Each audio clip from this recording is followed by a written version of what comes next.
Hey everybody, this is Steven from PopCultureMaven.com. We're back with this week's new comic book reviews.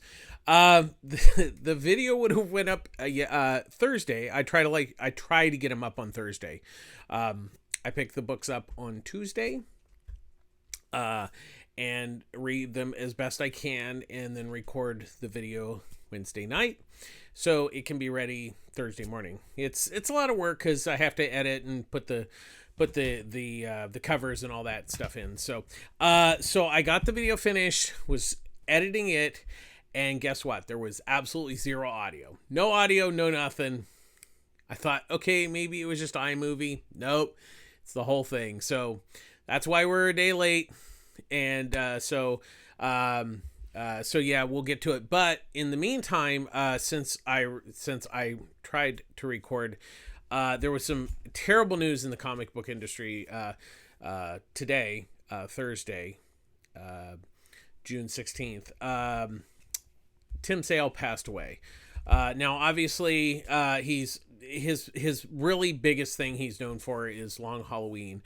I think my favorite of his really mainstream stuff would be Superman for All Seasons. There's just really something about that, and also it was really one of the huge inspirations for the Smallville television show. The Miller and Go, who created the show, that they kind of used that book as a blueprint, because there really hadn't been a story about Clark as young, but he wasn't Superman yet. But I do want to point out one of my absolute favorite things he did for DC was the Challengers of the Unknown. And there's a wonderful hardcover of this book.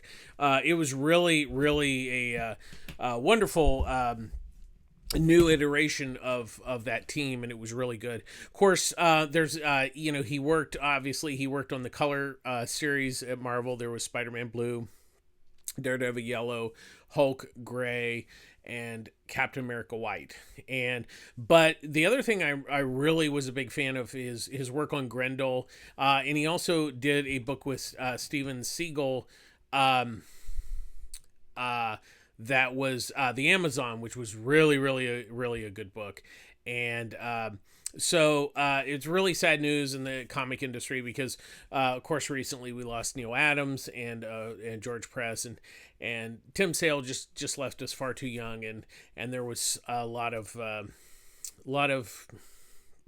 books a lot of comics that I think he really could have done more in his career. And so it's very, very sad news. Also, we also learned today that Everett Peck, the creator of Duckman, also passed away today. So that's also very very sad news. So let's try to cheer it up. We'll do some new comic book reviews, and hopefully we can get through the rest of the week here. First up, we have Do a Power Bomb, written and drawn by Daniel Warren Johnson. So I'm a really big fan of Daniel Warren Johnson. I loved his Wonder Woman Dead Earth. That was fabulous. And of course the Beta Ray Bill book that he did, which was really fantastic. He's done a number of books, and he's back to doing his creator-owned book, and while the subject matter of wrestling is not something that's necessarily my cup of tea, but I like how he used it here, because I think just the initial thing, obviously with the cover and everything, in the first part of this first issue, is that it's about, so what it is there's a female wrestler, Steel Rose, and she's going to defend her title, and so her husband and her daughter come to the match. Well, the husband leaves, so he leaves the daughter with he's Uncle Blood, who's like her promoter, so he's like a surrogate uncle, and so the fight goes on, and of course with wrestling, everything's kind of, it's staged, it has a pattern, they do certain things a certain way to make it look right, and what happens is the other wrestler loses his footing and ends up accidentally killing Steel Rose, and of course, her daughter Lorna is there and sees the whole thing, and so then the book jumps to 10 years later, and she's trying to, she wants to be like her mom, she wants to be a wrestler, and it's just not, she's just not doing that well, and then she finds out that her father doesn't obviously want her to do it because he's afraid that she'll end up like her mom. And so the uncle has not been allowing her to wrestle like regular wrestlers. So she gets upset and everything. And then so basically there's this, I guess really the best way to kind of describe it, it's like the devil. He comes and he says, hey, I can make you a wrestling star. I can even maybe bring your mother back. So that really opens up the story to something really interesting. I think once again, even though wrestling is a key element in the book, really where this book really shines is the characters and the emotions and everything, more like this real deep story that's going on here, more so than the wrestling. The wrestling's nice and it's some really great action and stuff, but it's really the human drama that really drives this book. And then of course, I'm really a huge fan of his art. It's really kinetic and bold, and but yet there's, he can do those small moments like when the dad comes and tells Lona that her mom is dead, and he just really captures that so well. It's really a wonderful book. I really dug this first issue, and it was a big win this week, so definitely check it out. Next up we have Grimm #2, written by Stephanie Phillips with artwork by Flavino.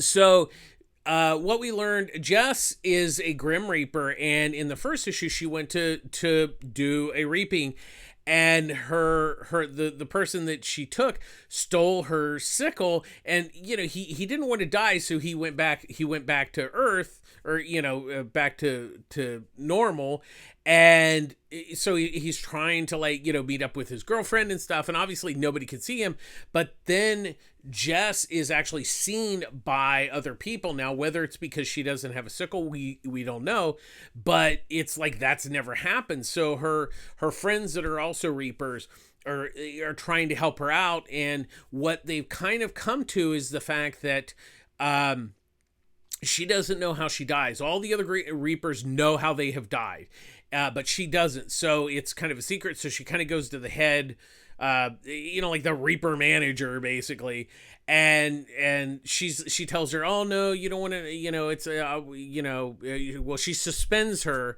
from work, and then she's like, oh well, no, you really don't want to know how you die, blah blah blah. And so that kind of opens up a really big can of worms. And the other thing that happens in this issue is there's kind of like a giant, it's kind of like death, but it's like a monster who goes through the streets and just kills everybody walking down the street. So there's that going on, and it looks like he's heading to basically the grim outpost. So it's very interesting. I really enjoyed the first issue, and I really have to give it to Stephanie Phillips that she did a really good job of building on that first issue and continuing the story quite nicely. It has a really good flow and everything. And then of course you have Flavino's artwork, which is this is a really good looking book. I really like the story. I like where it's going. Like I said, it's a really nice looking book. It's definitely something different, and I think with dealing kind of with the whole death thing. And it's really quite exciting. So I think it still continues to be well worth checking out. And I like I said, I like the second issue. Next up we have DC Pride, Tim Drake special #1, written by Megan Fitzmartin. Now she writes all the stories. Now there's a total of, well, there's multiple stories, but there's the main story, and that's the artwork is by Beline Ortega. Then there's a middle story that's drawn by Alberto Jimenez Albuquerque, and then the final story is drawn again by Ortega. So obviously last week we had the DC Pride anthology book that came out. So there was also Poison Ivy, which was part of their Pride celebration. So the problem I kind of had with this is not so much that Jason is bisexual. I have no problem with that and all that kind of stuff. I think the problem is I have a branding issue with if people are going to pick this up, because of pride. I think where I struggled is that it's, yes, he has struggles with his bisexuality, with dating both men and women, and yes, there is that aspect of the story, but ultimately really the story is just really pretty basic here. It's like his possible new boyfriend gets kidnapped by the bad guy, big shock, and he has to go save him. And it just really, it just, like I said, the story is very average, and I think it just wasn't really that special. And once again, for a high cover price like this book is, it's just not good enough. I will say Ortega's artwork's actually really nice. The downside was Jimenez Albuquerque's art was a real mixed bag for me. It was really inconsistent. And just didn't really rub me the right way. And it's a real shame because I think Jason is a really interesting character and everything, but this was just it wasn't that good. It wasn't terrible, but it just wasn't that good. Next up, we have Albatross Exploding Funnybooks #1. Now, there are 5 different stories. They're all written and drawn by Eric Powell, except for okay, so there's it's the 5th story. 1, 2, 3, 4. There's 6, but there's only 5 stories. There's 1 ad story. The Lesser of the Lesser Gods is co-written by Lucky Yates. So the first one's a 1-page, is kind of a parody of like horror movies, a la Friday the 13th, and then we have La Diabla, which is a kind of like a female, well, she's a female character, and she it starts off, she's chasing this guy who's kidnapped a little girl, and you find out it's not a little girl, it's a henchman wearing a girl's wig, and then the boss is captured, she's seeking revenge because she's killed like a bunch of family members, and it was all nice and everything. Once again, all these stories are like part 1, so they're going to continue. I don't know how many issues. I would assume that's going to be like 5 or 6. The next one is Hillbilly, which is already he's been publishing. This was actually a nice kickoff to like that particular book. I did read the first few issues. I did like it, and then just picked up the trades when they came out. Once again, it's a good introduction to the character. I like that the artwork is pretty much kind of his pencils. I like that. And that one was one, I think that and the Goon story, the last one, are really kind of my favorites. And they're of course the established, Eric Powell ones. The Lester of Lesser Gods is kind of it's a parody of like, Clash of the Titans, and it was kind of like, it was okay, but for me, the humor felt like really forced, and it just didn't really grab me too much. I mean, it was okay, but it just felt like we're trying to be like funny, and just didn't work for me. And then the final, the Goon story was actually really nice, and it's just the Goon, and if you've never read the Goon, this is a nice, obviously standalone story. You don't really have to know too much. It's just like there's the Goon and then his buddy that hangs out with, the little buddy that he hangs out with. Overall, I think it's decent. I think this is going to be more for fans of Eric Powell, because I think the thing is that because they're continuing story, I don't know that new readers how they're going to feel about each one. You may like it. I mean, it is kind of a primer to like the Eric Powell universe. That's really what this is. So if you kind of flip through it and like his art, you might want to give it a swing. Overall, I thought it was okay. Like I said, I wasn't really thrilled with the one story, but overall, I think it was pretty decent.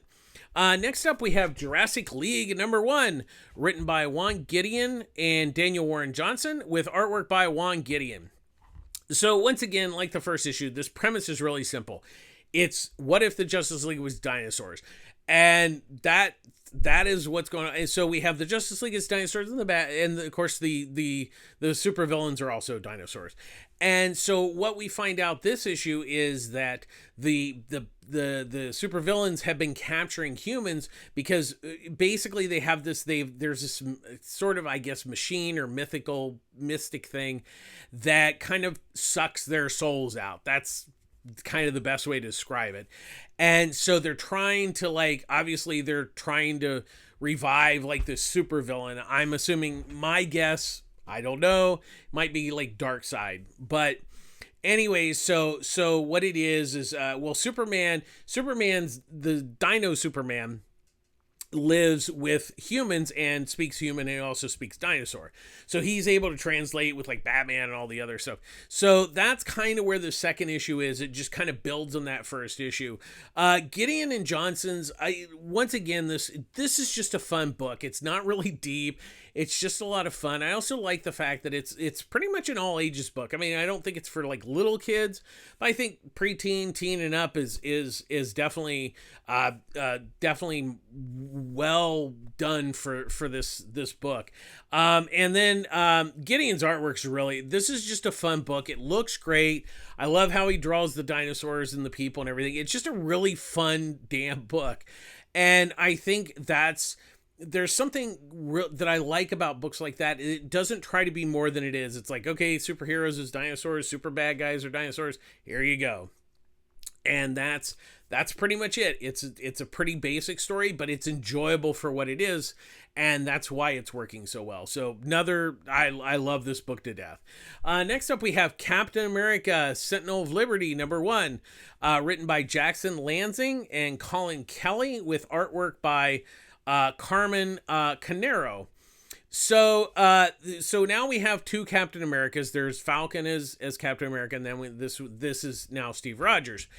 And so here's the thing. I haven't read Cap in a while, and I will say the book is fine, and it's pretty basic and everything, but it's not anything that was really particularly compelling. Now, if you are a new reader and you don't know a lot about Cap, you're going to be fine reading this, and I think you'll probably enjoy it. But I think if you're a more seasoned reader and have more reading backup of Captain America, once again, it's not a bad book. It's just pretty basic. I mean, it's nice that Bucky's in there and everything is the Winter Soldier. And it's fine for what it is, but it wasn't really, for me as a longtime reader, really particularly compelling to like, wow, I like this, and I really need to like the second issue. It was like I read it and I'm like, that's nice. And for me, that's what it is. So for new readers, it's probably going to be a lot more fun, but for regular readers, it is what it is. I will say that Canero's artwork is actually really nice. It's a really good looking book. That really, I think, helped move it along. Because if the artwork had not been as good as it was, then it would have been disappointing. Next up, we have Blood Syndicate #2, written by Jeffrey Thorne, with pencils by Chris Cross and inks by Juan Castro.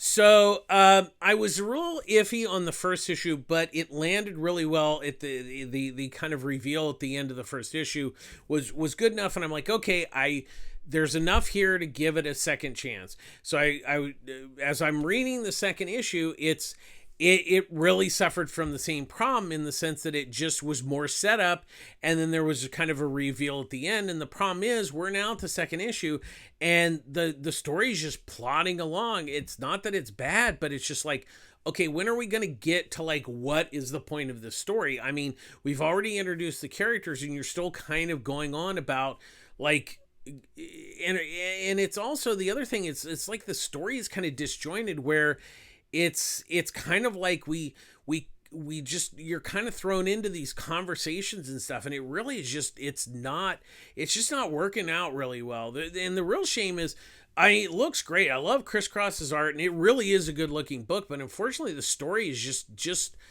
it's just dragging along, and like I said, by the time you get to the end of the second issue, we should be really kind of getting going, not just like, oh, here's another surprise, so we're gonna go to the next issue and maybe we'll reveal something at the end of that issue.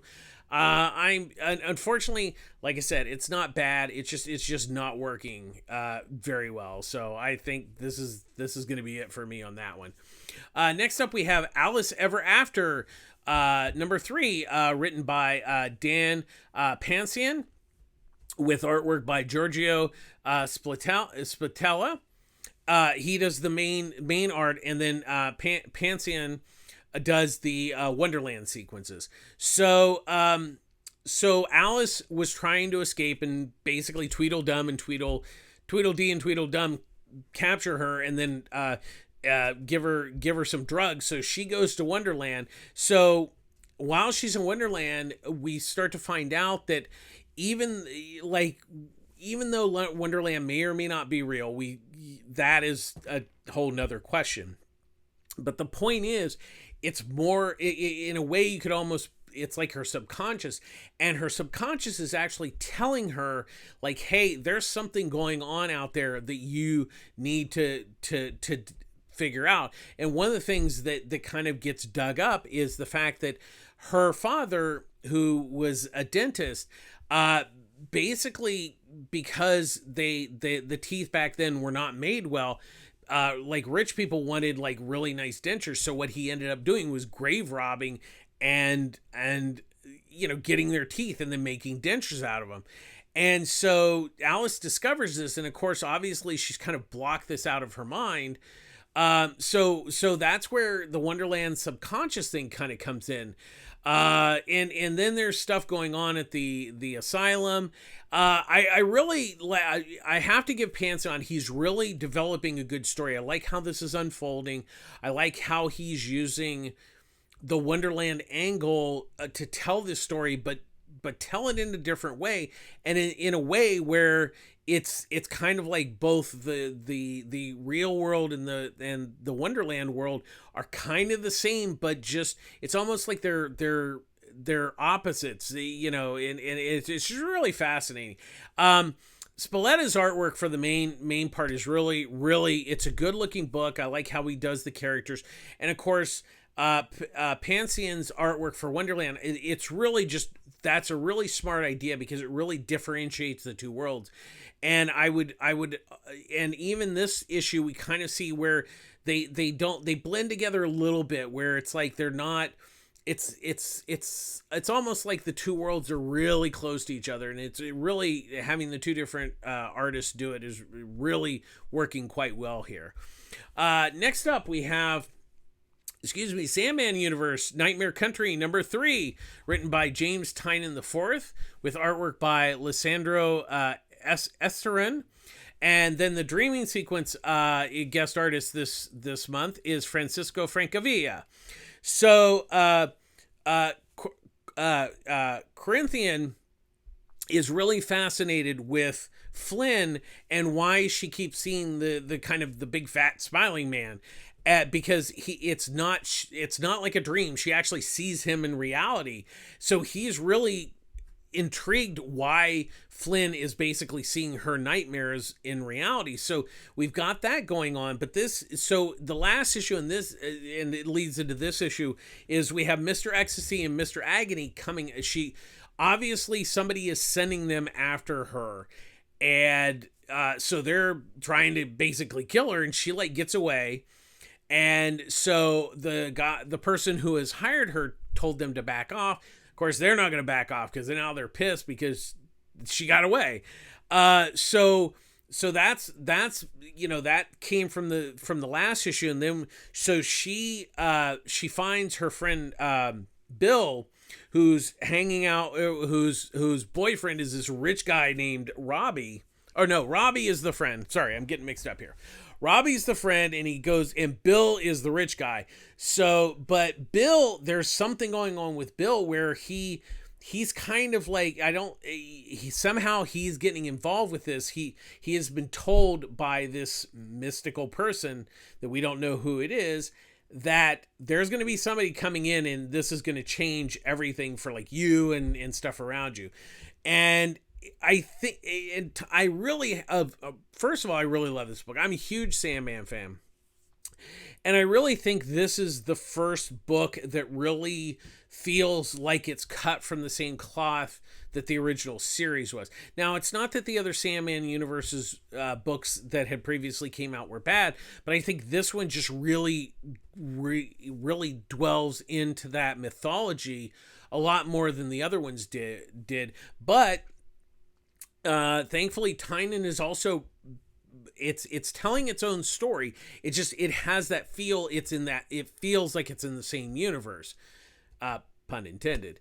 And I really Esterin's artwork is just really wonderful, and I love the fact that when they go into the dreaming world, that each issue has been a different artist, and Frank Avia is just a wonderful artist, and it really just it adds so much, because it's like it really separates, like, hey, this is it's the Corinthians in this world now, and it keeps it separate. So once again, it's really, if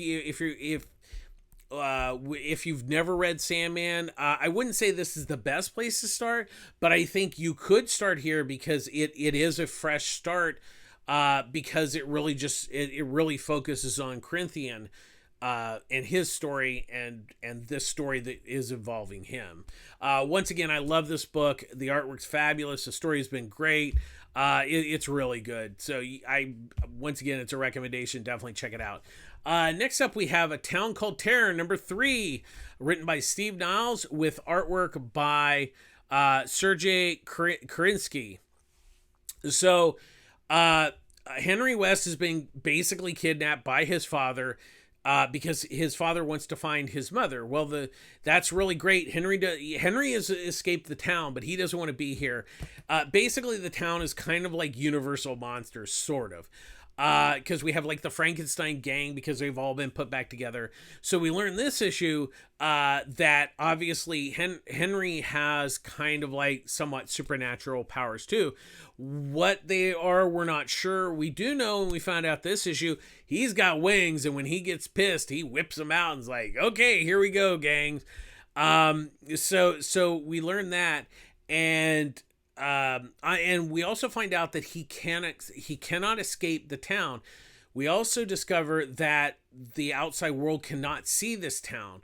So there's kind of that dichotomy going on, where he's trapped, and they're in his girlfriend or wife, I can't remember, is trying to find him, and they go, well, the cell phone signal went out in this desolate area. And so we got that storyline's kind of creeping back in, where her and the policemen are trying to figure out what's going on. The one thing I like about, and I'm a big fan of Steve Niles, is I like how the way he writes stories unfold. They just have a gradual pace to them. So, we're 3 issues in, and we're learning stuff, but it's not like okay, we're going. No, it's much more methodically paced, and that's what I love about Niles' writing, is that it's the story is washing over you, and that's why it's working so well, is because it's taking its time to unfold its story, and it's just it's really wonderful. And Kredinsky's artwork, this is a great looking book. I mean, Niles has a real knack of finding artists that fit the book, and this is just an amazing looking book. It is really wonderful. I will say, for some people with the kind of slow burn type of story this is, it might be well worth it to wait for the trade of this, but I am enjoying it as a monthly. So if you're able to have that more slower paced story unfolding as a monthly, then go for it. I'm like I said, I'm loving this book. So but for some people that might be a little too slow for them, where it might be better to, I think it's going to be great to read in one shot. Also, and also but I still think it's worth checking out. I love it, especially if you're a horror fan. It's a great horror book. Next up, we have Wonder Woman 788, written by Michael W. Conrad and Becky Cloonan, with artwork, pencils by Emmanuel Lupacchino, and inks by Wade von Grodbadger, sorry. And then there's the Young Diana backup story, written by Jordi Belair, with artwork by Paulina Ganshu. So this issue, we're finding out that Cisco has this milk formula, and what we don't quite know what it's doing, but we do know that it kind of turns people into like it's kind of like a possession almost. It's like mentally kind of. So what it is the guys that are drinking is go to the Justice League headquarters, and like we want Wonder Woman, she doesn't want us to have the milk, and blah blah blah. So it's a setup because Crisco wants to frame Wonder Woman like, hey, look at that. I'm making a product people like. She's blowing up my trucks. This is bad. So that's what's going on. We also have Siegfried, Etta, and Steve trying to figure out what's going on with this milk stuff, that there's something going on. And my favorite, I'm really glad that they're bringing Siegfried into the regular storyline, because when they go to like for the small mob that's out in front of the Justice League, Siegfried's like, well, I can just cut their arms off and we could end this really quickly. And they're like, no, it's okay, Siegfried. So also now that there's kind of like the supervillain team that is coming after them, they come after all of them. So there's that going on. I know it's a lot to take in, but I will say I struggled with the last story arc in Wonder Woman prior to the Trial of the Amazons, and the Trial of the Amazons for me just did not work. I was it felt really just like it just didn't work for me, and I really wanted to like it. I think there were aspects, but it felt like it just like the story just wasn't kind of well thought out for the whole thing. I think there were good ideas, it just didn't work. I am really glad that this storyline that they are developing now is working. It's starting to work, and I think having Lou Pacino's artwork is a huge help to this, because they've Travis Moore was really great, and the last artist, it struggled a little bit art wise, but it's getting back on track. Both in, obviously the artwork is really great. Lou Pacino is a wonderful artist, and the story is getting back on track, and I'm actually enjoying it. I mean, there was a point where I almost dropped this book because I really like Wonder Woman, but it's and I really have to say for Conrad and Clunan that Wonder Woman's a tough nut to crack, and they've overall been doing a very good job on this book.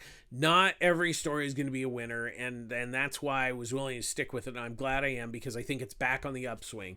So I still think the death of Wonder Woman was a really great storyline. That was absolutely wonderful, and I think this is getting back to that like brand of storytelling.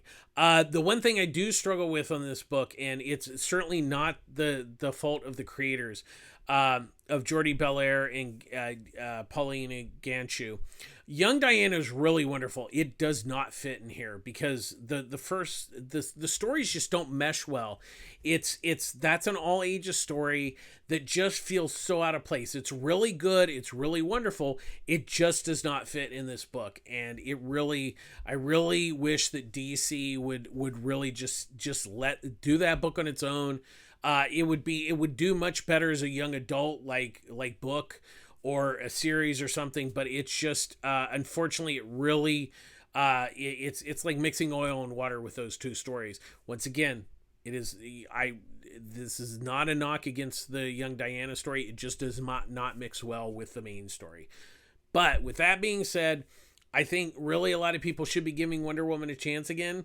I did, and I'm glad I am liking it. We'll see if they can keep that ball rolling down the road. And finally this week we have Batman Urban Legends. So this finishes off the Batman and Zatanna story by Vita Ilea, writing with artwork by Nicola Shiminsky and Hayden Sherman. Then we have a standalone story of Batman and Alfred written by Josh Trello with artwork by Rosie Camp. Then we have the third part and final part of the Birds of Prey written by Chi Grayson with artwork by Serge Acuna.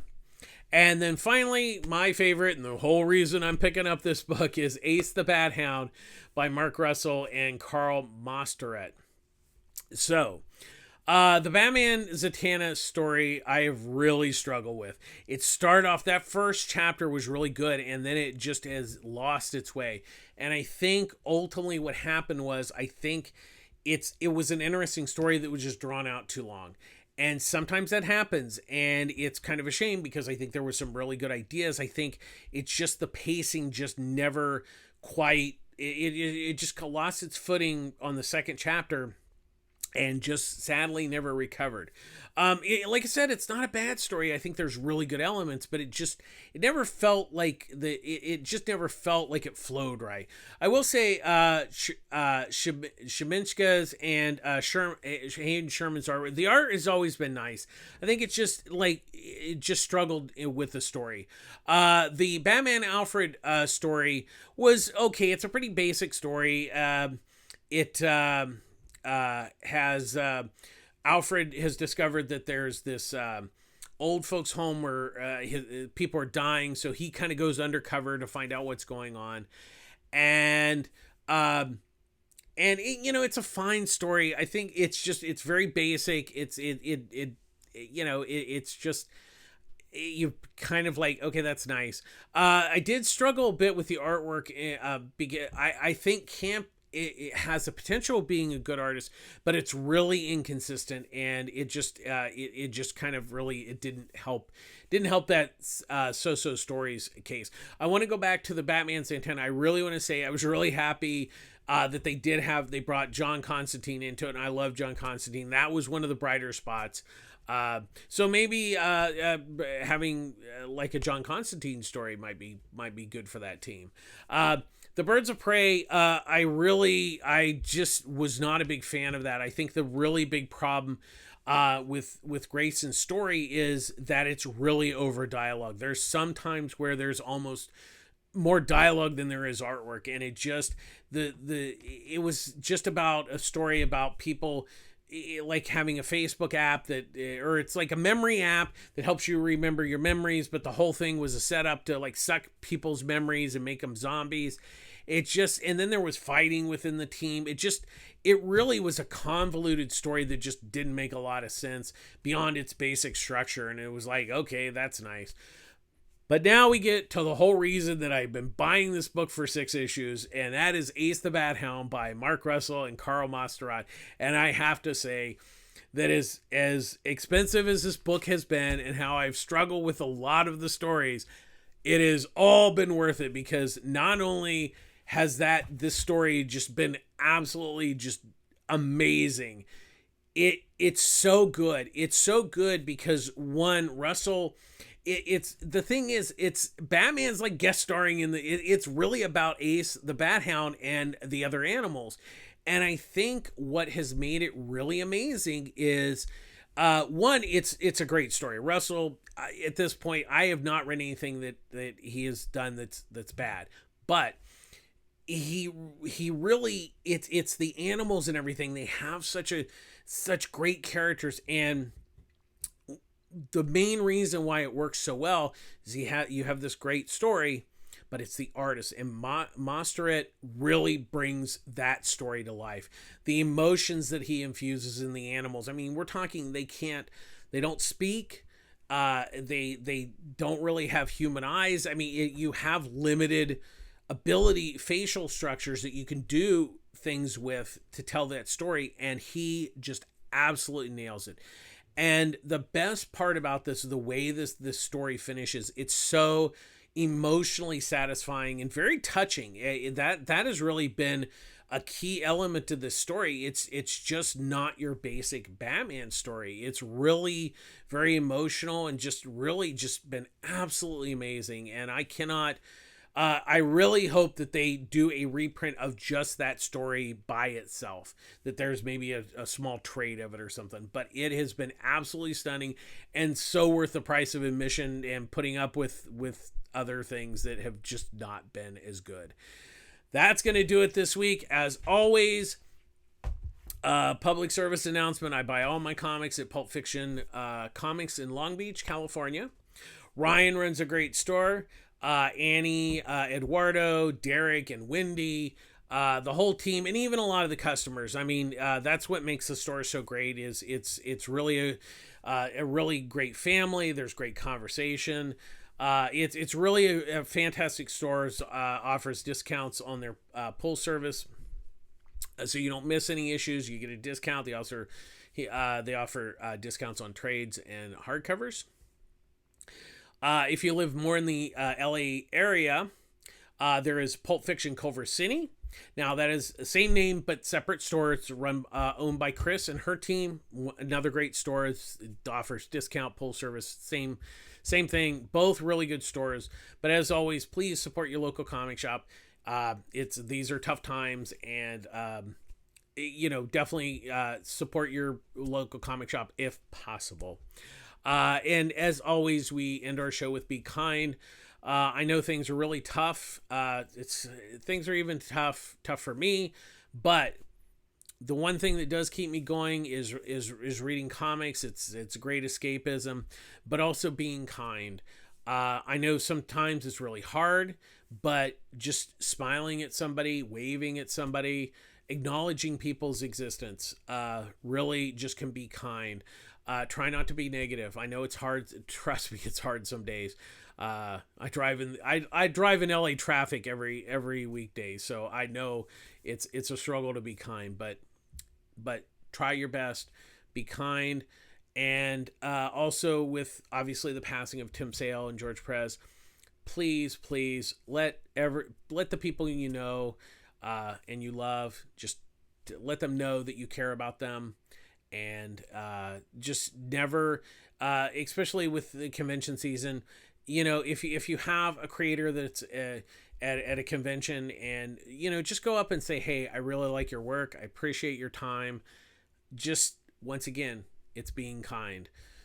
So that's going to do it, folks. Take care of yourselves out there. We'll do it again next week. This is Steven from popculturemaven.com. Thanks for watching. Please like, subscribe, and please share our YouTube channel. And just take care of yourselves out there. All right. Thanks for watching. Bye-bye.